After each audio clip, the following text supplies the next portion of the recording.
जोहार छत्तीसगढ़, जय छत्तीसगढ़ महतारी।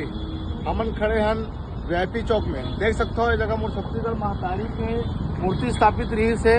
पता नहीं कौन व्यक्ति यहाँ आके, कौन पर प्रांतीय व्यक्ति यहाँ आके मोर छत्तीसगढ़ महतारी ला उखाड़ के फेंक के किनारे में रखे हैं। देख सकते हो आप मना, इतना बड़े तकलीफ छत्तीसगढ़ महतारी के साक्षात मूर्ति ला ये जगह उखाड़ के फेंके और भेज ले भी अलग कर दे। मोर महतारी की इतना तकलीफ है, इतना विडम्बना है छत्तीसगढ़ में। महतारी मन मोर छत्तीसगढ़ महतारी जगह आज छत्तीसगढ़िया क्रांति सेना जोहार छत्तीसगढ़ पार्टी छत्तीसगढ़ महतारी ला छत्तीसगढ़ में सर्वोच्च ऊंचा हमन ले जाना चाहता, लेकिन पता नहीं काकर दुश्मनी चलत है, शासन प्रशासन के दुश्मनी चलत है या कानून। मैं कानून प्रशासन ला बोलना चाहता हूँ, अगर एक मुजरिम ला अगर जल्दी नहीं पकड़ी तो छत्तीसगढ़िया क्रांति सेना जोहार छत्तीसगढ़ पार्टी एक बहुत बड़े एसपी साहब ला हमन ज्ञापन सौंपेंगे।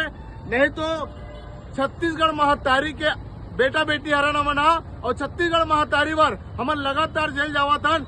अगर एक मुजरिम ला नहीं पकड़ी तो मैं बता देना चाहता हूँ, ये जगह सामने में कैमरा लगे है, ये पुलिस प्रशासन तेलीबान थाना पड़ते।